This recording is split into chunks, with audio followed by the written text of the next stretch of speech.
Hello, मेरा नाम है चंद्रहास। स्टडी स्मार्ट में आपका स्वागत है। एक रिपोर्ट आई है जिसमें ये कहा गया कि इंडिया को अभी 75 ईयर्स लगेंगे यूएस की जो पर कैपिटा इनकम है उसके एक क्वार्टर तक पहुंचने में, मतलब उसके बराबर भी नहीं, उसका एक चौथाई पहुंचने में 75 ईयर्स लगने वाले हैं इंडिया को, करंट इकोनॉमिक कंडीशंस के आधार पर अगर देखा जाए तो ये जो प्रोजेक्शन है इसको किया गया है वर्ल्ड बैंक के द्वारा। एक रिपोर्ट है जो उसी की एक जो कह सकते हैं कंपनी वो निकालती है। तो ये रिपोर्ट है वर्ल्ड डेवलपमेंट रिपोर्ट 2024। तो इस रिपोर्ट में बताया गया है कि at current trends it will take China more than 10 years, कि चाइना को 10 साल से ज़्यादा लगेंगे to reach 1/4 of US income per capita, Indonesia nearly 70 years and India 75 years. मतलब इस रिपोर्ट में सिर्फ इंडिया के बारे में बात नहीं, बाकी देशों के बारे में बात हुई है, खासतौर पे ऐसी कंट्रीज़ जो मिड इनकम कंट्रीज़ के तौर पे देखी जा रही हैं। तो इसमें चाइना को बताया गया कि अभी उसको 10 साल से अधिक लगेगा चाइना को, और इंडिया को देखिए तो 75 ईयर्स लगेगा। तो इसमें हम यही समझेंगे कि आखिर ऐसा क्यों लग रहा है, क्यों ऐसा होगा, और इसके पीछे के जो रीजंस के साथ हैं इसके साथ क्या यहाँ पे जो उपाय है सुझाए गए हैं कि अगर उन्हें अपनाया जाए तो हो सकता है इससे कम समय लगे। तो ये रिपोर्ट का एक कह सकते हैं इंट्रोडक्शन है। लिखा गया है कि ये जो प्रोजेक्शन है वर्तमान समय में जो करंट इकोनॉमिक कंडीशंस हैं या ग्रोथ रेट है हर एक देश की, उसको मान करके और जो सेवरल स्ट्रक्चरल चैलेंजेस हैं इंडिया को, उनको देख करके यहाँ पे निकाली गई है। यहाँ पे इंडिया के साथ साथ 100 और कंट्रीज़ हैं जो कि इसी जो कह सकते हैं कि हाई इनकम स्टेटस को अचीव करने में डिफ़िकल्टी फेस करें, उनके बारे में बात करी गई। लेकिन हमें तो बात करनी है अपने देश इंडिया के बारे में। तो ये पूरी रिपोर्ट का एक कह सकते हैं इंट्रोडक्शन है। अब इसमें देखिए जो लिखा हुआ है की फैक्टर्स कंट्रीब्यूटिंग टू प्रोजेक्शन, की क्या की फैक्टर्स हैं जो कंट्रीब्यूट करें इस प्रोजेक्शन के लिए, या फिर आप कह सकते हो परेशानियाँ क्या हैं, किस वजह से इतना ज़्यादा समय लगेगा। तो लिखा है सबसे पहला जो इसका की फैक्टर है वो है मिडिल इनकम ट्रैप। ये बहुत इंपॉर्टेंट टर्म है, इसे समझ के रखिए। मिडिल इनकम ट्रैप तब यूज़ किया जाता है जब ऐसा होता है जैसे कोई देश जो बहुत रैपिड स्पीड के साथ ग्रोथ कर रहा है, लेकिन वो रैपिड जो ग्रोथ हुई एक समय के बाद जो है उसमें स्लो डाउन आ गया, और उसके बाद उस स्लो डाउन की वजह से उस देश की जो पर कैपिटा इनकम है वो एक लेवल पे आकर के अटक गई और उससे आगे वो बढ़ नहीं पा रही। तो उसको कहा जाता है मिडिल इनकम ट्रैप। तो ये जो ट्रैप है ये इंडिया के लिए भी दिक्कत वाली बात है। मतलब अगर भारत की जीडीपी की बात करें तो भारत की जीडीपी तो आगे बढ़ रही है, तेज़ी से बढ़ रही है, लेकिन जो महत्वपूर्ण बदलाव होने चाहिए जिससे हमारी जो इकॉनमी है या फिर कह सकते हैं पर कैपिटा इनकम है, वो जो एक तरीके का ये जो ट्रैप है या फिर कह लीजिए तरीके का जो रोड़ा अटका हुआ है मिड इनकम ट्रैप का, इसे पार करके जो हाई इनकम की कैटेगरी है उस पर पहुंच पाए, उसके लिए सबसे बड़ा ये कह सकते हैं मिड इनकम ट्रैप का रोड़ा आ रहा है सामने। ये बातें यहाँ पे लिखी गई हैं। फिर रैपिडली एजिंग पॉपुलेशन, समय के साथ जो इंडिया की पॉपुलेशन है उसमें एजिंग की समस्या आ रही है। मतलब अभी हमको कहा जाता है ना कि हमको कहा जाता है कि हमारा जो डेमोग्राफिक डिविडेंड है बहुत अच्छा है। मतलब एक तरीके से ऐसा समझिए कि हमारे यहाँ जो यंग लोग हैं वो बहुत सबसे ज़्यादा विश्व में अगर देखा जाए तो पॉपुलेशन हमारे यहाँ यंग लोगों की है। लेकिन ये जो यंग लोग हैं जैसे समय आगे बढ़ेगा तो इनकी एज भी तो आगे बढ़ेगी। तो एक समय ऐसा भी होगा जब हमारे यहाँ सबसे ज़्यादा उम्र दराज लोग भी हो सकते हैं। तो ये जो रैपिड एजिंग पॉपुलेशन है ये भी एक की फैक्टर रहेगा कि अभी जैसे ग्रोथ है आगे भी ऐसे ही रहे, ज़रूरी नहीं है। तो ये हमारे लिए बहुत अच्छा होगा कि जो वर्तमान समय में के जो यूथ हैं उनको स्किल ट्रेन किया जाए और बाकी जो उनको स्किल की जो ट्रेनिंग है वो प्रदान करके उनको इस रास्ते पे लाया जाए कि वो इंडिया के जीडीपी में अच्छा कंट्रीब्यूट कर पाएँ। तो ये भी एक कह सकते हैं की फैक्टर है। फिर है इंक्रीजिंग डेट। तो इंडिया का जो डेट है, अब कोई भी विकासशील देश होता है, डेवलपिंग कंट्री होता है, तो वो डेट में रहता ही रहता है, क्योंकि अगर डेट नहीं लेंगे हम तो हमारा जो विकास है वो हो नहीं पाएगा। इतना पैसा हमारे पास तो नहीं कि बहुत बड़े बड़े प्रोजेक्ट खड़ा कर दें, इंफ्रास्ट्रक्चर प्रोजेक्ट ला दें, तो डेट तो लेना पड़ेगा। तो ये जो इंक्रीजिंग डेट की समस्या है, और ये समस्या कई बार हो जाती है कि जब हम अपना खर्चा और जो डेट है उसको सही तरीके से बैलेंस नहीं कर पाते हैं कि भाई हम लिए तो जा रहे हैं, उसे चुकाने की कहाँ से पैसा आएगा वो नहीं समझ पाते हैं, तो वो भी समस्या कई बार हो जाती है। तो ये भी एक हमारे लिए या इंडिया के लिए एक की फैक्टर के तौर पे है जिसकी वजह से जो इनकम है वो इतनी तेज़ी से बढ़ नहीं रही है।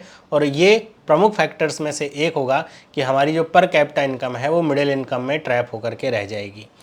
नेक्स्ट जो इसमें फैक्टर है वो है जियो पॉलिटिकल टेंशन। जैसा आजकल के समय में चल रहा है, अभी तो हमारे पड़ोस की ही बात देखिए, बांग्लादेश को देखिए कि वहाँ पर बांग्लादेश इतने अच्छे तरीके से आगे बढ़ रहा था, एशिया में बहुत तरक्की कर रहा था, लेकिन इस समय बांग्लादेश में इतना उथल पुथल हो रखा है, वहाँ पर जो कन्फ्लिक्ट्स हो रहे हैं उसका प्रभाव इंडिया के ट्रेड पर भी पड़ेगा।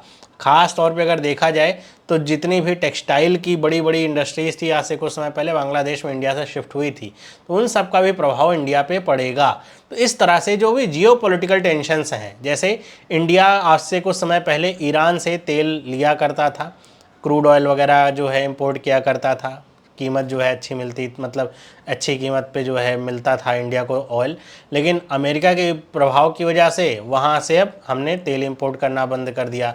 फिर रशिया के साथ भी हमारा व्यापार प्रभावित हुआ। तो ऐसे जो जियोपॉलिटिकल टेंशन्स होते हैं ना, इनके आने की वजह से भी किसी भी देश का जो व्यापार है वो प्रभावित होता है। और व्यापार प्रभावित होगा तो समझ सकते हैं कि उसका असर जो आम जनता है उस पर पड़ेगा, और वो फिर कह सकते हैं कि तरीके से ट्रांसफ़र हो रहा है पर कैपिटा इनकम पर भी। तो ये बहुत बड़ा फैक्टर होता है कि एक समय सब कुछ अच्छा है, युद्ध शुरू हो गया रशिया यूक्रेन के बीच में, इजराइल और फ़िलिस्तीन के बीच में, इधर बांग्लादेश में टेंशन हो गई, अमेरिका दूसरी तरफ से सबको मैनेज करने में लगा है। तो इस तरह की टेंशन हमारे यहाँ होती रहती हैं। फिर है the growth rate of firms in India, Mexico, Peru are growing at significantly slower pace compare to those in United states.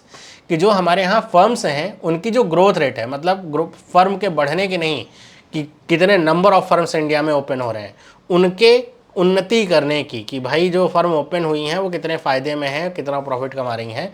तो जो उनकी ग्रोथ रेट है इंडिया में वो यूएस को अगर कंपेयर करें तो उसके तुलना में काफ़ी स्लोअर पेस से आगे बढ़ रही हैं। और इस समय आप वैसे तो पूरे विश्व में ही है, सिर्फ इंडिया में ही नहीं है, कि आप देख रहे होंगे कितने लोगों की नौकरियां जा रही हैं। बड़ी बड़ी कंपनियां जिन्होंने आज तक कभी नौकरी से नहीं निकाला था वो भी अब लोगों को नौकरी से निकाल रही हैं।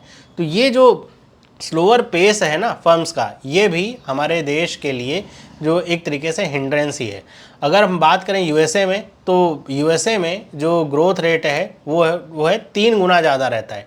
इंडिया में 3 फोल्ड से कम है, मतलब 3 गुने से कम तेज़ी गति से फर्म्स आगे बढ़ रही हैं।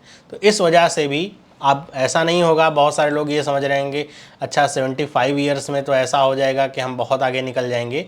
तो ये ध्यान रखिए कि इंडिया आगे निकलेगा तो यूएसए भी तो आगे निकलेगा ना। अब ऐसा तो है नहीं कि आज अगर यूएसए की अगर हम बात करें तो $85 के आसपास वहाँ की पर कैपिटा इनकम है, तो ऐसा नहीं है कि 75 साल के बाद भी वो इतनी ही रहेगी और हम इसको कोप अप कर लेंगे। भाई 75 ईयर्स में ये तो और तेज़ी से आगे बढ़ेगा। जैसे यहाँ पे बताया जा रहा है कि हमारे यहाँ जो बिज़नेस है वो तो 3 गुना कम तेज़ी से आगे बढ़ रहे हैं, यूएसए में तो उससे भी तेज़ी से आगे बढ़ रहे हैं बिजनेस। तो बिजनेस वहाँ का आगे बढ़ेगा तो वहाँ की पर कैपिटा इनकम पे भी तो वो ट्रांजिशन होगा ही होगा। तो इस वजह से ये भी एक बहुत बड़ा फैक्टर यहाँ पे बताया गया है। तो ये टोटल अगर हम देखें तो टोटल 5 इसमें बड़े बड़े फैक्टर बताए गए। सबसे पहला मिडिल इनकम ट्राइब जो है, ज़्यादातर देश इसी में फंसे रहते हैं और एक सर्टेन इनकम लेवल तक आ करके वो आगे नहीं बढ़ पाते हैं, है ना। इस वजह से ये जो देश हैं ये कभी हाई इनकम कंट्रीज़ में ट्रांजिट नहीं हो पाते। फिर हमारी जो पॉपुलेशन है उसकी भी उम्र धीरे धीरे बढ़ रही है, डेट बढ़ रहा है, उसके साथ साथ जियोपॉलिटिकल टेंशन है और फर्म की जो ग्रोथ रेट है वो भी चिंताजनक है।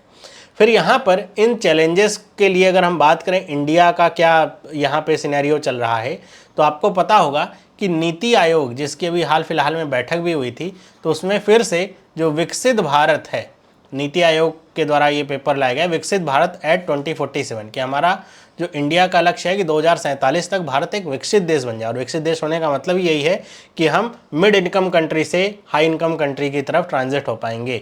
तो वो लक्ष्य हम लेकर के चल रहे हैं। लेकिन अगर इस रिपोर्ट को देखें तो अभी तो हम 2024 में हैं और 75 ईयर्स ऐड करेंगे तो हम 2100 के आसपास की बात कर रहे हैं, हम 2047 तक विकसित होने की बात कर रहे हैं। तो ये तो खैर हम एम लेकर के चल रहे हैं। तो इसमें है क्या कि इस 2047 विकसित भारत 2047 के तहत ये है कि टारगेट किया जा रहा है कि भारत की जो जीडीपी है वो $30 ट्रिलियन तक की हो जाए और पर कैपिटा जो इनकम है वो $18,000 एनुअल हो जाए। तो ये इतना बढ़ने में काफ़ी समय लगने वाला है। 2047 का टारगेट है, हो जाए तो बहुत ही अच्छा है। क्योंकि अगर वर्तमान समय की आप बात करेंगे, भारत की जो करंट जीडीपी है वो $3.9 ट्रिलियन के आसपास है, 4 ट्रिलियन के आसपास है। और यहाँ की जो करंट में पर कैपिटा इनकम की बात करें तो वो $2730 2.73 के आसपास है। तो आप अगर यहाँ से देखेंगे कि 2730 से 18,000 तक जाना है तो लगभग 8-9 गुना का इजाफा यहाँ पे करना होगा ये 2047 तक। तो ये बहुत चैलेंजिंग टास्क होने वाला है। तो इसमें ये भी बताया गया रिपोर्ट में कि अगर आप ऐसा कर रहे हैं कि आपके लिए प्रोजेक्शन है, प्रोजेक्शन का मतलब ये थोड़ी ना सही होगा। प्रोजेक्शन का मतलब क्या होता है कि अगर कोई देश ठान ही ले तो बहुत तेज़ी से, चाइना को देखिए तो अगर कुछ समय पहले देखेंगे तो चाइना इतना आगे नहीं था, लेकिन जब उसने ठान लिया तो बहुत तेज़ी से वो आगे बढ़ा है। तो अब अगर आप देखेंगे, कोई भी आप आंकड़ा उठा के देखेंगे, यूएसए के बाद चाइना ही आपको देखने को मिलता है बिजनेस के क्षेत्र में। अगर आप देखें, बहुत सारी ऐसी चीज़ें हैं, एक्सपोर्ट में तो ज़्यादातर ऐसी चीज़ें हैं जिसमें चाइना ने यूएसए को पिछाड़ी रखा है। नंबर 1 पे हर जगह चाइना ही है एक्सपोर्ट की कैटेगरी में। तो समस्याएं तो बहुत सारी हैं, लेकिन इन समस्याओं से कैसे निपटा जाए उसके लिए 3I स्ट्रेटजी को भी सजेस्ट किया जाता है कि अगर इन स्ट्रेटजीज़ को अपनाया जाए तो ये जो समय है इसको कम किया जा सकता है और जो चैलेंजेस हैं उनको ओवरकम किया जा सकता है। तो ये जो 3I स्ट्रेटजी है, वर्ल्ड बैंक सजेस्ट करता है 3I अप्रोच जो है, इसमें जो पहला आई है वो है इन्वेस्टमेंट का, कि अगर आप जो है इंक्रीज़ कर दें इन्वेस्टमेंट इंफ्रास्ट्रक्चर, एजुकेशन और हेल्थ केयर में, मतलब आप अपने ये 3 क्षेत्र अगर सुधार लें तो वैसे ही आप देखेंगे किसी भी देश की बहुत तेज़ी से प्रगति हो सकती है। कि आपने इंफ्रास्ट्रक्चर का इन्वेस्टमेंट बढ़ा दिया। इंफ्रास्ट्रक्चर का मतलब जो देश के इंफ्रास्ट्रक्चर हैं, चाहे वो कह सकते हैं कि रोड्स को लेकर के हों, चाहे हाईवेज़ को लेकर के हों, चाहे रेल हो, चाहे प्लेन हो, इसके साथ साथ देश में जो एजुकेशन सिस्टम है उसको अगर इतना अच्छा बनाया जाए। अभी तो अगर हम सरकारी स्कूल की बात करें तो वहाँ पर अब पहले से तो बेटर सिस्टम चल रहा है, लेकिन अभी उसमें बहुत सुधार की ज़रूरत होती है। हमारे यहाँ जो एजुकेशन सिस्टम भी है वो सिर्फ एक नौकरी देने के उद्देश्य से होता है कि एक पढ़ाई करके नौकरी मिल जाए। उसको करके हमारे यहाँ थोड़ा सा अगर बिजनेस ओरिएंटेड किया जाए और स्किल ओरिएंटेड किया जाए, जो कि अभी जैसे NEP आया है 2020 न्यू एजुकेशन पॉलिसी, उसमें ये सारे प्रावधान किए गए हैं, अगर इसको अपनाया जाए तो बहुत बेटर है। उसके साथ हेल्थ केयर, मतलब अगर आपके नागरिक स्वस्थ ही नहीं हैं, जैसे इंडिया को कहा जाता है, आप ऐसे समझ के रखें डायबिटीज़ की कैपिटल, उसके बावजूद भी चीनी की खपत हमारे यहाँ कम नहीं हो रही है। तो अगर हम हेल्थ केयर में इन्वेस्टमेंट करें कि अपने नागरिकों को स्वस्थ रख सकें, उनको स्वास्थ्य की जो सुविधाएं हैं समय पे पहुँचा सकें, तो बहुत बेटर होगा। फिर दूसरा आई है इनोवेशन। लिखा है promoting technological advancement and innovation, कि आप अपने देश में जो टेक्नोलॉजिकल एडवांसमेंट है उसको प्रमोट करें, इनोवेशन को प्रमोट करें। जैसे चाइना को अगर आप देखें, अभी कुछ समय पहले मैंने करंट अफेयर में पढ़ाया था कि जेन AI के क्षेत्र में जितने भी पेटेंट हुए हैं, चाइना ने अमेरिका को पीछे छोड़ दिया। चाइना के लगभग 36,000 प्लस समथिंग पेपर्स जो है सबमिट किए गए हैं और अमेरिका के लगभग 8,000 के आसपास थे। इतना आंकड़ा याद नहीं, लेकिन बहुत बड़ा अंतर था। ऐसा नहीं था कि 36,000 पेपर चाइना के थे तो 34-35 अमेरिका के थे। भाई बहुत आगे था, मतलब 3 गुना 4 गुना से ज़्यादा का अंतर था अमेरिका और चाइना के बीच में। और इंडिया तो उसमें था चौथे या 5वें नंबर पे था। भारत के तो शायद 1500-2000 पेपर ऐसे थे। तो अगर आप ऐसे देखें, इंडिया में अगर टेक्नोलॉजिकल एडवांसमेंट अगर हम करेंगे तो हमें दूसरे देशों के ऊपर डिपेंड नहीं रहना पड़ता। अभी जैसे इसका एग्जांपल बताता हूँ कि आपने एक जोरावर टैंक का नाम सुना होगा। तो जोरावर टैंक जो अभी हाल फिलहाल में लाइट जो टैंक लॉन्च किया गया है, लद्दाख में डिप्लॉय होगा, तो उसमें जो इंजन लगना था वो जर्मनी से आना था, क्योंकि अभी भारत के पास वैसे टैंक के लिए इंजन था नहीं। तो वो इंजन आने में इतना समय लग गया कि ये जो टैंक था, ये जब इसको लॉन्च होना था, अनवील होना था, इसका जो समय है काफ़ी लेट हो गया। तो अगर ये हमारे यहाँ पहले हो जाता, हालांकि अब इसका जो इंजन है जोरावर का, वो DRDO खुद डेवलप कर रहा है, और डेवलप कर देगा तो उसमें वही इंजन लगेगा। लेकिन मैं आपको बात बता रहा हूँ कि अगर टेक्नोलॉजिकल डेवलपमेंट नहीं होता है या एडवांसमेंट नहीं होता है, प्रमोट नहीं होता है, तो उससे अपना ही नुकसान होता है, दूसरों के ऊपर डिपेंड रहना पड़ता है और फिर हम आगे भी नहीं बढ़ पाते हैं। फिर है infusion of technology, integrating modern technology into various sectors to boost productivity and efficiency. Simple सी बात है, आप टेक्नोलॉजी को, जैसे अभी आज के समय में AI आ गया है, अब AI आने के बाद अब बहुत सारे, अगर कोई बिजनेस ऐसा हो या फिर सरकार ही ऐसा प्रतिबंध लगा दे कि हमारे देश में AI नहीं काम करेगा, तो होगा क्या, पूरी दुनिया 50 गुना तेज़ी से आगे बढ़ेगी और फिर जो देश कहेगा हम AI लागू नहीं करेंगे वो अपनी जगह एकदम रुका हुआ रह जाएगा। क्योंकि जो काम मैनुअली या फिर कंप्यूटर की हेल्प से एक आदमी बैठ करके करेगा, उसका अगर वो काम 1 घंटे में होगा तो AI वही काम आपका 30 सेकंड 20 सेकंड में भी कर देगी। और ये ऑटोमेटेड सिस्टम्स होते हैं। तो अगर आप टेक्नोलॉजी इन्फ्यूज़ नहीं करेंगे तो प्रोडक्टिविटी और एफिशिएंसी बढ़ेगी नहीं। जब ये दोनों चीज़ें नहीं बढ़ेंगी तो सिंपल सी बात है, ट्रेड नहीं बढ़ेगा, ट्रेड नहीं बढ़ेगा तो लोगों की इनकम कैसे आपके आगे बढ़ेगी। तो ये सारी चीज़ें हैं। तो ये 3I जो स्ट्रेटजी है वर्ल्ड बैंक के द्वारा सुझाई जाती है। फिर यहाँ पर अगर हम बात करें इस रिपोर्ट में और क्या क्या था, तो इसमें यह बताया गया है कि 1990 से 1990 से केवल 34 मिडिल इनकम कंट्रीज ऐसी रही हैं जो कि सक्सेसफुली ट्रांजिशन हो पाई हैं हाई इनकम इकोनॉमीज में। मतलब कि जो 34 कंट्रीज थी मिडिल इनकम में, मतलब सिर्फ इतनी नहीं थी और जो इतनी थी उसमें से सिर्फ 34 कंट्रीज ही हाई इकोनॉमिक जो कंट्रीज हैं उनमें ट्रांसफ़र हो पाई हैं। 1990 की बात करी जा रही है। मतलब अगर आप ऐसे देखें तो 33-34 साल में केवल 34 ही कंट्रीज़ मिडिल इनकम से हाई इनकम में कन्वर्ट हो पाई हैं। और इसमें भी ये बताया गया है कि सिग्निफिकेंट जो पोर्शन है इन कंट्रीज़ का achieved this status due to either joining European Union और डिस्कवरिंग सब्सटेंशियल ऑयल रिजर्व। ऐसा नहीं है कि उन्होंने अपने बलबूते बहुत कुछ कर लिया। इनमें से ज़्यादातर कंट्रीज जो हाई इनकम इकोनॉमीज बनी हैं उनके पीछे का 2 रीज़न था, या तो वो यूरोपियन यूनियन के सदस्य बन गए या फिर उनके यहाँ पे ऑयल रिजर्व मिल गया, जिसकी वजह से वो ये ट्रांजिशन कर पाए हैं। तो ये एक बताया जा रहा है फैक्ट कि मिड इनकम से हाई इनकम में जाना काफ़ी कठिन है। और अगर आज के समय की बात करें, एंड ऑफ 2023 की बात करें, तो पूरे विश्व में 108 कंट्रीज़ हैं जो मिडिल इनकम कंट्रीज़ के तौर पे कैटेगराइज हैं, जिनकी एनुअल जीडीपी पर पर्सन है वो $1136 से लेकर के $13,845 के बीच में आती है। अभी मैं आपको एक मैप दिखाता हूँ, IMF का मैप है जिसमें सारी कंट्रीज़ का जो जीडीपी पर कैपिटा है वो दिखाया गया है। अब जीडीपी पर कैपिटा और हम कह सकते हैं कि जो लोगों की पर कैपिटा इनकम है, दोनों डिफरेंट टर्म होते हैं लेकिन क्लोजली रिलेटेड टर्म्स हैं कि जीडीपी पर कैपिटा अगर हाई होगी तो वो जो पर कैपिटा इनकम है वो हाई रहेगी, तो आप रिलेट कर पाएंगे। तो ये जिन देशों का जो कह सकते हैं पर कैपिटा इनकम है ये इसके बीच में है, वो मिड इनकम कंट्रीज़ होती हैं। तो 108 देश हैं पूरी दुनिया के, भारत भी इसमें है।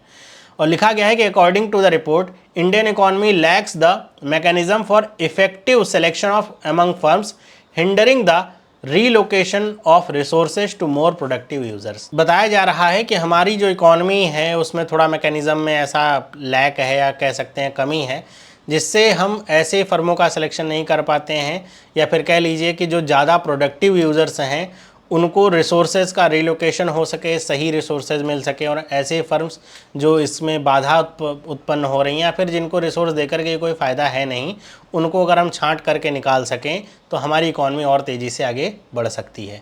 तो हम चलते हैं ग्राफ पे, देखते हैं ग्राफ और उसके बाद आते हैं वापस। तो ये है IMF का वो ग्राफ जो कि बता रहा है जीडीपी पर कैपिटा, करंट जो प्राइसेस हैं उनकी बात हो रही है। तो यहाँ पे आप इंडिया को देखेंगे तो इंडिया की अगर आप बात करेंगे तो देखिए बता रहा है कि इंडिया की जो पर कैपिटा 2.73 थाउजेंड के आसपास है। और यहाँ पे अगर आप चाइना को देखेंगे 13.14 थाउजेंड, इसीलिए चाइना भी मिड इनकम कंट्री में आता है। और अगर आप USA को देखेंगे तो वर्तमान समय में 85.37 थाउजेंड है। तो कितना आगे है USA। बाकी भी देश हैं इसमें, जैसे कनाडा है 54.87 है। और इधर यूरोपियन नेशंस को आप देखेंगे तो ये भी आपके हाई इनकम कंट्रीज़ में आते हैं। तो आपको यहाँ से ये आइडिया मिल पाएगा कि यहाँ पे मिड इनकम कंट्रीज़ कौन सी हैं, हाई इनकम कंट्रीज़ कौन सी हैं, इस पूरे ग्राफ से आपको पता चल पाएगा। और यहाँ पर अगर आप कंपेयर करना चाहें, जैसे यहाँ पे मैंने कंपेयर किया है यहाँ पे यूनाइटेड स्टेट्स और इंडिया को लेकर के, तो यहाँ पे आप देख रहे होंगे कि USA का जो ग्राफ है वो कैसे बढ़ रहा है, आगे कैसे जाएगा आने वाले समय इसमें 85 के आसपास है। और इंडिया का ग्राफ आप देखेंगे तो यहाँ पे, और ये जो प्रोजेक्शन आगे दिखाया जा रहा है कि ये ऐसे धीरे धीरे करके आगे बढ़ेगा, और यहाँ पर इंडिया का भी प्रोजेक्शन धीरे धीरे करके आगे बढ़ेगा। अगर हमें इसे थोड़ा सा और ऊपर लाना है तो हमें और मेहनत करनी पड़ेगी और सही तरीके से रिसोर्सेज का रिलोकेशन करना होगा। तो ये थी पूरी रिपोर्ट। आई होप आपको ये चीज़ें समझ में आई होंगी। अगर न्यूज़ अच्छी लगी, चीज़ें समझ में आई तो आप वीडियो को लाइक ज़रूर किया करिए, अपने दोस्तों के साथ शेयर करिए। इस तरह की और इन्फॉर्मेटिव वीडियोज़ के लिए चैनल को सब्सक्राइब कर लीजिए। मिलते हैं अगली वीडियो में। सभी लोगों को बाय।